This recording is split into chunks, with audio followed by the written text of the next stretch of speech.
ایک اور بہت بڑا مارکت اور آرا واقعہ جو نظر آتا ہے، اگرچہ مولانا مودودی خود ایک کنزرویٹو مذہبی پس منظر کے آدمی ہیں، لیکن جنرل ایوب خان جس وقت انتخاب لڑنے کے لیے میدان میں اترے تو چشم فلک نے دیکھا کہ 1964 میں ایک مذہبی عالم نے فاطمہ جناح کی حمایت کا اعلان کیا، اور اس وقت جو باقی مذہبی قیادت تھی وہ اس کے بالکل برخلاف کھڑی تھی۔ مولانا نے باقاعدہ ایک پورا کا پورا استدلال دیا، اور ہم نے دیکھا کہ خود ان کی جماعت کے اندر ان کے جو ساتھی تھے، ان کے جو رفقا تھے، انہوں نے اس استدلال کے اوپر ان سے اختلاف کی۔ میں جاننا چاہتا ہوں آپ سے، کیا ہے آپ کے حافظے میں علم ہے کہ کیا ہوا تھا کہ مولانا مودودی نے کیا عورت کی حکمرانی کو جائز قرار دے دیا تھا؟ فاطمہ جناح کی حمایت کے کیا محرکات ہوئے؟ اور جو جماعت کا ایک اندرونی اختلاف تھا خود مولانا امین حسن اصلاحی کا حکمت عملی کے باب میں، وہ کیا تھا؟ یہ آپ کے علم میں ہے کہ ہمارے ہاں عام طور پر یہ مانا جاتا ہے کہ اسلام میں عورت حکومت نہیں کر سکتی۔ جی، بعض روایتوں میں آتا ہے۔ ہمارے علماء نے اس کے بارے میں بعض چیزیں لکھی بھی ہیں، ان کو پڑھنے سے بھی یہ اندازہ ہوتا ہے کہ مراجع استدلال کیا رہے۔ مولانا سید ابوالعلا صاحب مودودی کا عمومی مزاج سلفی ہے، یعنی روایات میں جو چیزیں بیان ہوتی ہیں وہ بالعموم ان کو اسی طرح لیتے ہیں۔ چنانچہ موجودہ زمانے میں یہ معلوم ہے کہ تصویر کا معاملہ غیر معمولی اہمیت اختیار کر گیا۔ تصویر محض کسی مصور کے شاہکار کی حیثیت سے دیوار پر لگانے کی چیز نہیں رہی، اس سے آگے بڑھ کر وہ زندگی میں روزمرہ معمولات میں داخل ہو گئی، علم میں داخل ہو گئی، یہاں تک کہ شناخت کا ایک بڑا ذریعہ بن گئی۔ اب وہ آپ کے پاسپورٹ پر بھی آنی ہے، وہ آپ کے شناختی کارڈ پر بھی آنی ہے، اس کو دیکھ کر آپ کے بارے میں کوئی رائے دوسرے ملکوں میں لوگوں نے قائم کرنی ہے۔ اس طرح کی بہت سی ضرورتیں، اور پھر خاص طور پر تعلیمات میں، یعنی آپ کوئی علم پڑھانا چاہتے ہیں، کوئی ہنر سکھانا چاہتے ہیں، اس میں اس کی بڑی اہمیت ہو گئی۔ طب کے علم میں خاص طور پر اس میں تو بتایا ہی جاتا ہے کہ ہمارے جسم کے اعضاء کیسے کام کرتے ہیں، پورا جسم کیا ہے، ان کا باہمی ربط کیا ہے، اگر کوئی آپریشن کرنا ہے تو کیسے کرنا ہے۔ تو پڑھانے میں، تعلیم دینے میں اور بہت سے معاملات میں تصویر کو بڑی غیر معمولی اہمیت موجودہ زمانے میں حاصل ہو گئی۔ لیکن اگر آپ دیکھیں تو بعض روایات کی بنیاد پر وہ یہی کہتے ہیں کہ تصویر حرام مطلق ہے۔ اسی طرح کا معاملہ موسیقی کا ہے، اور بھی بعض چیزیں ہیں جن کی مثال دی جا سکتی ہے۔ اسی اصول پر انہوں نے عورت کی حکمرانی کے بارے میں بھی ایک رائے قائم کی، اور اس کا وہ بارہا اظہار کر چکے تھے۔ یہ رائے جس روایت کی بنیاد پر قائم کی گئی ہے اس پر سند کے لحاظ سے بھی بہت گفتگو کی جا سکتی ہے۔ جن صحابی نے وہ روایت بیان کی ہے، انہوں نے کب بیان کی، کس موقع پر بیان کی، اس کی نوعیت کیا تھی، اس کے بارے میں بھی 10 باتیں کہی جا سکتی ہیں۔ حرمتوں اور حلتوں کا بیان کیسے ہونا چاہیے، اس پر اصول میں بھی بہت سی گفتگو کی جا سکتی ہے۔ یعنی کیا فی الواقع ایسا ہی ہوتا ہے کہ ایک چیز کو حرام مطلق قرار دینا ہے اور پیغمبر کسی موقع کے اوپر ایک بالواسطہ تبصرہ کرتے ہیں؟ جیسے ہم اس سے پہلے بیان کر چکے ہیں کہ رسالت مآب صلی اللہ علیہ وسلم نے ایک خاص موقع پر یہ جملہ بولا کہ انا لا اصافی النساء۔ یہ جملہ جس موقع پر بولا گیا ہے اس پر اس کو سمجھیے، سمجھ میں آتا ہے، لیکن اس کا بھی اسی طریقے سے ایک عمومی اطلاق لوگوں نے کر لیا۔ رسالت مآب صلی اللہ علیہ وسلم کے بارے میں بھی جیسے کہ اس روایت کے راوی نے بیان کیا ہے، یہ بات کہی جاتی ہے کہ آپ نے یہ فرمایا کہ یہ پوران دخت کو ایرانیوں نے اپنا حکمران بنا لیا ہے، وہ لوگ جو ایک عورت کو اب حکمران بنا بیٹھے ہیں فلا نہیں پائیں گے۔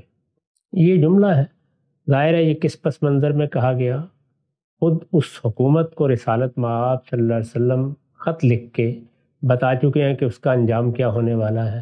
وہ پیغمبر کی دعوت کی مخاطب ہے، اس میں یہ جملہ تعارف میں بولا گیا ہے کہ اب صورتحال کیا ہے، یا اس میں عورت کی حکمرانی زیر بحث ہے۔ یہ سب چیزیں موضوع بن سکتی ہیں، میں اس وقت کوئی اپنی رائے نہیں دے رہا، لیکن بہرحال یہ رائے قائم کی گئی، اور یہ ہمارے ہاں عام اہل علم کی بھی رائے ہے، عورت حکمران نہیں ہو سکتی۔ اس سے پہلے مولانا اشرف علی صاحب تھانوی بعض معاملات میں استثناء بیان کر چکے تھے، یعنی یہ بتا چکے تھے کہ اس کو کیسے لینا چاہیے، اور جس طرح کے فقہا کا عام طریقہ ہے اس میں کچھ شرائط و حدود کے اندر وہ سمجھتے تھے کہ عورت کی حکمرانی بھی ہو سکتی ہے۔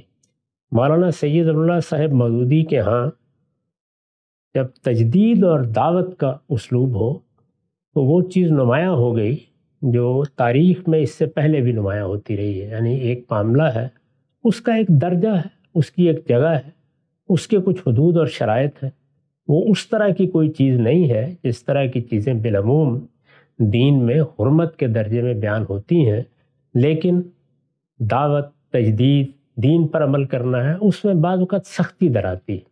میں اس سے پہلے بھی عرض کر چکا ہوں کہ طاغوت کی شرح و وضاحت میں بھی بالکل ایسے ہی ہوا، اور انہوں نے جس طریقے سے اس کا اطلاق کیا اس میں بعض ایسے فتاوی صادر ہوئے کہ جس میں اگر کوئی آدمی ریلوے کی ملازمت بھی کرے مثال کے طور پر اس وقت کے امریکہ میں، تو وہ طاغوت کی ملازمت بن جائے گی، یا کسی اور ایسے ملک میں جہاں اللہ کا قانون نافذ نہیں ہے۔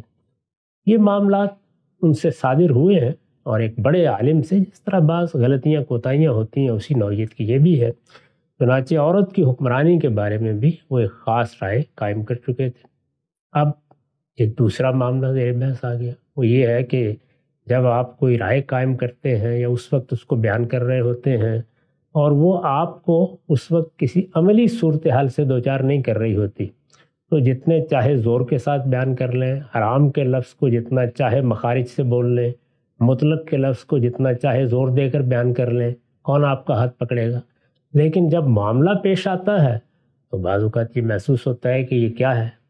یہاں پر بھی معاملہ پیش آ گیا، یعنی ایوب خان صاحب نے دستور کو منسوخ کر دیا، ایک فوجی حکومت قائم کر دی، اس کے بعد انہوں نے ایک نیا آئین بنا کر ملک پر مسلط کر دیا۔ یہ سب ہے۔ اب ان کے مقابلے میں حزب مخالف کی جماعتوں نے اٹھنے کا فیصلہ کیا۔ جب انتخابات کا اعلان ہوا ان کے بنائے ہوئے دستوری کے مطابق، یہ بات یہاں یاد دہانی کرانے کی ہے کہ وہ اس طرح کا دستور نہیں تھا جیسے کہ اب ہمارا 73 کا دستور ہے یا پہلے 56 کا دستور تھا۔ اس میں بیسک ڈیموکریسیز، جس کو بنیادی جمہوریت کہا جاتا تھا، اس کا ایک نیا نظام متعارف کرایا گیا تھا۔ اس میں لوگ 80,000 نمائندے منتخب کرتے تھے، اور وہ 80,000 نمائندے ہیں جو بعد میں صدر مملکت کا انتخاب کرتے تھے۔ پارلیمانی نظام نہیں تھا، صدارتی نظام تھا۔ ایوب خان صاحب نے جب انتخابات کا اعلان کیا تو دستور تو تبدیل نہیں ہو سکتا تھا، انتخابات اسی کے تحت ہونے تھے، مغربی پاکستان میں بھی ہونے تھے اور مشرقی پاکستان میں بھی ہونے تھے، دونوں جگہ ایک ہی صورتحال تھی۔ اس میں ایسی کون سی شخصیت ہو سکتی ہے کہ جس کو صدر کی حیثیت سے مقابلے میں لایا جائے تو ایوب خان صاحب کو شکست دی جا سکتی ہے؟ اس پہ ظاہر ہے بڑے مقاصد تھے، یعنی معاملہ تنہا اتنا نہیں تھا کہ ایک انتخاب ہو رہا ہے، اس میں ہم نے بھی ایک امیدوار کو لانا ہے اور ہمیں اختلاف ہے، لہٰذا ہمارے امیدوار کو فتح حاصل ہونی چاہیے۔ معاملہ صرف اتنا نہیں تھا، بلکہ اس سے بڑھ کر اس ملک کے پورے نظام کا معاملہ زیر بحث تھا۔ یہاں آمریت ہے یا جمہوریت ہے؟ اس ملک کا نظم کسی صدارتی نوعیت کے نظام پہ چلایا جانا ہے جس میں صدر کی حیثیت وہی ہو جائے جس طرح کے اس زمانے میں چودھری محمد علی صاحب نے، جو ہمارے ایک سابق وزیر اعظم تھے، مختلف جلسوں میں فرمایا کہ اگر صدر ایوب کی حیثیت کو ان کے بنائے ہوئے دستور میں سمجھنا ہو، لوگ لائل پور جائیں اور اس کا گھنٹہ گھر دیکھ لیں، چیز وہی نکلتی، ہر بازار اسی کی طرف آتا ہے اور ہر اب بازار اسی سے نکلتا ہے۔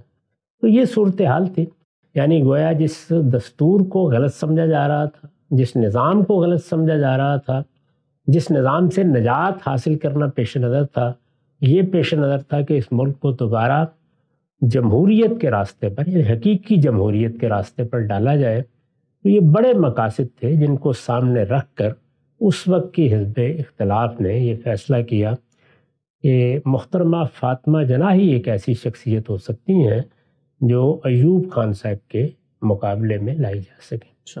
ایوب خان صاحب فوج کی پشت پناہی سے آئے تھے، بڑی غیر معمولی شخصیت رکھتے تھے۔ یہ بات میں نے کئی مرتبہ آپ کو سنائی ہے، ہمارے جلیل القدر استاذ مولانا امین حسن اصلاحی فرمایا کرتے تھے کہ وہ جب ان سے ملے تو کمرے میں بیٹھے تھے، اور ایوب خان جب داخل ہوئے وہ کہتے ہیں کہ میں نے ان کو دیکھا تو میں نے کہا کہ جل جلالہ و عم نوالہ، بڑی شخصیت تھی غیر معمولی.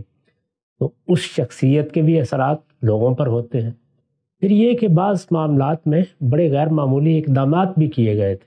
ہم نے پہلی مرتبہ بچپن میں سنا کہ صفائی کیسے ہوتی ہے اور قصاب کی دکان پر کیا اہتمام کرنا چاہیے. تو اس طرح کے بڑے اقدامات بھی ہوئے جن کے اثرات دیہات تک میں گئے. لوگوں کے اندر بھی ایک خاص تعلق خاطر پیدا ہو گیا. پھر اس میں ترقی بھی ہوئی. یعنی ہمارے ہاں اگر آپ غور کر کے دیکھیں تو سرمایہ داری نظام جس اصول پر کام کرتا ہے اس میں کچھ خاندان پیدا ہوتے ہیں، پھر بڑی صنعتیں لگتی ہیں. یہ معاملہ بھی اس دور میں اپنے کمال کو پہنچا. اور یہ معلوم ہے کہ اس وقت ایوب خان صاحب ایک باقاعدہ عشرہ ترقی منا کے رخصت ہوئے ہیں. یعنی 10 سال ایسے تھے کہ جس میں حقیقی معنی میں ملک نے ترقی کی. یہ سب چیزیں تھیں. میں یہاں پر کسی چیز کی تائید یا تردید نہیں کر رہا، وہ تصویر آپ کے سامنے رکھ رہا ہوں کہ ایک ایسی شخصیت سے، اس کے بنائے ہوئے نظام سے حزب مخالف کو سابقہ پیش آ گیا ہے. وہ اس نظام کو ختم کرنا چاہتی ہے، اس کے بنائے ہوئے دستور کو ختم کرنا چاہتی ہے، وہ ملک کو کسی دوسرے راستے پر ڈالنا چاہتی ہے، بلکہ سادہ لفظوں میں کہیے کہ اس کو وہاں واپس لے جانا چاہتی ہے جہاں سب نے مل کے 56 کا دستور بنایا تھا. ٹھیک. تو یہ ایک سادہ معاملہ اب نہیں رہا کہ ایک انتخاب ہے، انتخاب ہوتے رہتے ہیں، اس میں آج ٹرمپ صاحب آ گئے، کل کوئی اور صاحب آ جائیں گے، اس سے کیا فرق واقع ہوتا ہے. یہ نوعیت نہیں تھی، بلکہ پورے ملک کا نظام زیر بحث تھا حقیقی معنی میں، تاکہ اس کی اہمیت سمجھ میں آ جائے. اس میں حزب مخالف نے یہ فیصلہ کر لیا. جہاں تک مجھے یاد پڑتا ہے، اگر میں غلطی نہیں کر رہا، تو مولانا سید ابو اللہ صاحب مودودی اس وقت جیل میں تھے. وہاں ہی انہوں نے یہ فیصلہ کیا اور یہ بتا دیا گیا. انہوں نے یہ فیصلہ کیا کہ اگر محترمہ فاطمہ جناح کا انتخاب کیا گیا ہے تو ہم ساتھ دیں گے. یہ فیصلہ اگر خالص مذہبی اعتبار سے اور ان کی تحریروں کی روشنی میں اور جس طرح سے وہ ایسی باتیں بیان کرتی تھے ان کو سامنے رکھ کر کیا جائے تو یہ صاف بات تھی کہ ایک چیز جو دین میں حرام ہے، عورت کی حکمرانی ہو ہی نہیں سکتی، تو اس کو کیسے جائز قرار دے دیا گیا. اس پر دائیں سے بائیں سے اعتراضات ہونا شروع ہو گئے. یہ تو معلوم ہے نا کہ علماء اور ہر طبقہ فکر کے علماء اپنے اپنے طریقے سے سیاسی معاملات کو بھی دیکھ رہے ہوتے ہیں. ہمارے ملک میں یہی صورتحال ہے. یعنی وہاں یہ صورت کبھی بھی نہیں رہی کہ علماء سیاست سے بالکل غیر متعلق ہو جائیں. وہ اگر مدرسوں میں بھی بیٹھے ہوں تو مذہبی یا اخلاقی معاملات کے بارے میں اپنی کچھ رائے دیتے رہتے ہیں. اس میں بھی وہی ہوا. یعنی اگر آپ میدان میں اتر رہے ہیں تو اس میں اب جماعت اسلامی کے مخالفین بھی ہیں، مولانا سید ابو اللہ صاحب مودودی کی دینی فکر کے مخالفین بھی ہیں، ان سے اختلاف رکھنے والے دانشور بھی ہیں، اور وہ لوگ بھی ہیں کہ جو جدید تعلیم پائے ہوئے ہیں لیکن ان کے نقطہ نظر کو صحیح نہیں سمجھتے. اس وقت ہمارے ہاں لبرل تحریکیں بھی اپنے طریقے پر کام کر رہی تھیں. تو یہ سب چیزیں ہیں، ان کو سامنے رکھ کر اگر دیکھا جائے تو یہ مسئلہ پیدا ہو گیا کہ انہوں نے تو پہلے ایک چیز کو حرام قرار دیا تھا، اب اس کو وہ حلال کیسے قرار دے رہے ہیں. اس میں مولانا سید ابو اللہ صاحب مودودی نے اپنا ایک خاص فلسفہ پیش کیا اپنے نقطہ نظر کی وضاحت میں. اس کو فلسفہ حکمت عملی سے تعبیر کیا جا سکتا ہے. اچھا. یہ تعبیر ان کی اپنی اختیار کردہ ہے. تفہیمات میں لوگ وہ مضامین پڑھ سکتے ہیں، ان کی کتاب تفہیمات میں انہوں نے یہ فرمایا کہ دین میں حرمتیں سب ایک درجے کی نہیں ہوتی. یعنی کچھ حرمتیں وہ ہیں جو ابدی حیثیت رکھتی ہیں، وہ کبھی حلت میں نہیں بدلتی. جیسے زنا ہے، قتل ہے، تو یہ حرام ہے، یہ حرمتیں ہمیشہ قائم رہیں گی. کچھ حرمتیں وہ ہیں کہ جن کو دیکھا جا سکتا ہے کہ وہ کسی بڑی مصلحت کے مقابل میں تو نہیں آ رہے. اس میں اگر کسی آدمی کو، اب دیکھیے یہاں سے وہ حکمت عملی کی تعبیر کیسے داخل کرتے ہیں، اس میں اگر کسی آدمی کو دین کی اقامت کی جد و جہد کرنی ہے، وہ زمین پر کرے گا، اس زمین کے حالات کا مطالعہ کرے گا. اس میں وہ اس طرح کی چیزوں کے بارے میں اگر اصرار کرنے لگ جائے تو اپنی راہ کھوٹی کر بیٹھے گا. لہٰذا یہ تفریق ملحوظ رکھنی چاہیے کہ ابدی حرمتیں کون سی ہیں اور وہ حرمتیں کون سی ہیں کہ جن کے مقابل میں اگر کوئی بڑی مصلحت آ جائے تو انہیں نظر انداز کیا جا سکتا ہے. بڑا گہرا فلسفہ. اس کو انہوں نے حکمت عملی کے فلسفے کے تحت بیان کیا. چنانچہ یہ معلوم ہے کہ اسی زمانے میں ہمارے استاذ امین حسن اصلاحی نے اس کے خلاف مضامین لکھے اور اس حکمت عملی کے فلسفے بڑی شدید تنقید کی ہے۔ یہ ابدی حرمتیں اور غیر ابدی حرمتیں پر بھی انہوں نے بہت سے مضامین لکھے، وہ لوگ چاہیں تو ان کے مقالات میں پڑھ سکتے ہیں، اور مولانا سید ابوالعلا صاحب مودودی نے ان کا جواب دیا ہے، وہ آپ تفہیمات میں دیکھ سکتے ہیں۔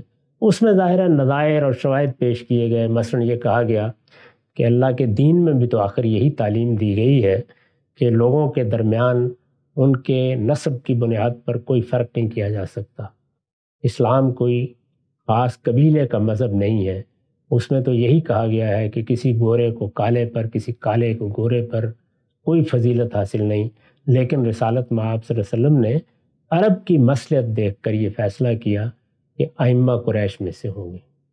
تو اس طرح کی بہت سی دلیلیں مولانا سید ابوالعلا صاحب مودودی نے پیش فرمائی، ان سب کا محاکمہ کیا ہے استاذ امام نے، وہ الگ سے دیکھا جا سکتا ہے، اس وقت ہمارا موضوع نہیں۔ صرف میں یہ بتانا چاہتا ہوں کہ یہ بحث اس وقت ہوئی، اور اس بحث میں مولانا سید ابوالعلا صاحب مودودی نے اپنا نقطہ نظر بیان کیا، اور اس سے یہ واضح کر دیا کہ جب آپ دنیا میں جدوجہد کرنے کے لیے اترتے ہیں تو سیاست اور معیشت کے معاملات میں آپ کوئی ایسا رویہ نہیں اختیار کر سکتے، اگر خلاصہ کیا جائے، کہ جہاں چیزیں سیاہ اور سفید میں تقسیم ہو جائیں گی۔ اس لیے دین کے احکام کے باب میں بھی یہ دیکھنا پڑتا ہے کہ کون سی چیزیں ایسی ہیں جن کو آپ فوراً حاصل کریں گے، کون سی چیزیں ایسی ہیں جن پر اصرار اور الحاح کا طریقہ اختیار کریں گے، کون سی چیزیں ہیں جن کو مؤخر کیا جا سکتا ہے یا حکمت عملی کے تقاضوں کے تحت ان میں مصلحت روا رکھی جا سکتی ہے۔ تو یہ گویا ان کا پورا موقف تھا، چنانچہ وہ پوری قوت کے ساتھ میدان میں اترے اور پھر انہوں نے ایک بڑی مہم چلائی۔ ظاہر ہے سب لوگوں کے ساتھ مل کے، چودھری محمد علی بھی اس وقت زندہ تھے، اور مجھے یہاں تک یاد پڑتا ان کی نظام اسلام پارٹی تھی، اسی طرح جماعت اسلامی، باقی جتنی حزب مخالف کی جماعتیں ہیں وہ سب ایک متحدہ قوت بن کر سامنے آئیں، اور محترمہ فاطمہ جناح کو، جو قائد اعظم کی بہن تھیں، انہوں نے اپنا متفقہ امیدوار بنا کے کھڑا کر دیا۔ اس میں فتح نہیں ہو سکی، شکست ہو گئی، تاہم یہ ایک بڑا معرکہ تھا جس میں مذہب بھی ایک حوالے سے زیر بحث آ گیا۔ ہاں، بڑی خوبصورتی سے آپ نے وہ پس منظر واضح کیا، اور یہ بھی بتایا کہ ایک بڑا مفکر، دین کا ایک بڑا عالم کس طریقے سے تطبیق پیدا کرتا ہے۔ اچھا ہم صاحب، یہ جو انہوں نے مثال کے طور پہ ایک طرح کی توفیق پیدا کی، ایک نیا فلسفہ پیدا کیا، اور ایک مقصد کے حصول کے لیے، ظاہری بات ہے جو ہدایت ان کے نزدیک اللہ اور اللہ کے رسول کی ہدایت تھی، اس کو کچھ تھوڑا سا ماڈیفائی کر دیا وقتی لحاظ سے، یہ کرنے کی جو صلاحیت ہے، اس سے بھی ایک اندازہ ہوتا ہے کہ مولانا مودودی جو ہے اپنی ذات کے اندر ایک مجتہد مزاج آدمی تھے۔ وہ محض کسی ظاہری حکم کو دیکھ کر اس کے پیچھے نہیں چلتے تھے، بلکہ وہ جو بڑے مقاصد ہیں ان کے تحت شریعت کے جو دوسرے مقاصد ہیں ان کی روشنی میں ان کو حل کرنے کی، تو یہ جو مجتہدانہ بصیرت ہے، یہ مولانا مودودی کی اسی فہم اور بصیرت کا ایک اظہار ہے جو کہ اس پورے کے پورے فلسفے میں سامنے آیا۔ اس میں تو کوئی شبہ نہیں ہے کہ وہ اسی درجے کے علماء میں سے تھے، چیزوں کو بڑے وسیع تناظر میں دیکھتے بھی تھے، اور ہماری علمی روایت کے اندر کھڑے ہو کر اس کا حل نکالنے کی بھی صلاحیت رکھتے تھے۔ بہت سے معاملات، یعنی میں یہاں ان کے استدلال سے اتفاق نہیں کرتا، میرے نزدیک وہ بڑا کمزور استدلال ہے، لیکن اس سب کے باوصف وہ اسی صلاحیت کے لوگوں میں سے، اس میں کوئی شک نہیں ہے۔ تاہم جو اصل چیز زنجیر پا بن جاتی تھی وہ یہ تھی کہ پہلے ایک رائے غلط قائم کر لی جاتی۔ وہ جو پہلی رائے ہے جو عورت کی امامت کے بارے میں ہے، وہی بالکل بے بنیاد ہے۔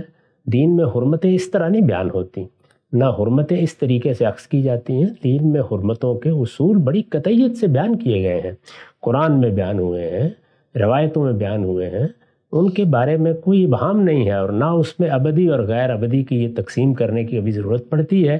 لیکن جب آپ پہلا قدم غلط اٹھا لیتے ہیں تو پھر دوسرے قدم میں ایسی ہی ذہانت کا مظاہرہ کرنا پڑتا ہے، اور وہ اس میں کوئی شک نہیں ہے کہ اس کی اہلیت رکھتے تھے کہ معاملے کو اس طریقے سے پھر حل کر کے اپنے لیے راہ نکال دیں۔ اس میں ان کی زبان سے ایک جملہ بھی نکلا، انہوں نے مختلف موقعوں پر تقریر کرتے ہوئے کہا کہ ہم نے محترمہ فاطمہ جناح کی حمایت کا فیصلہ کیا ہے۔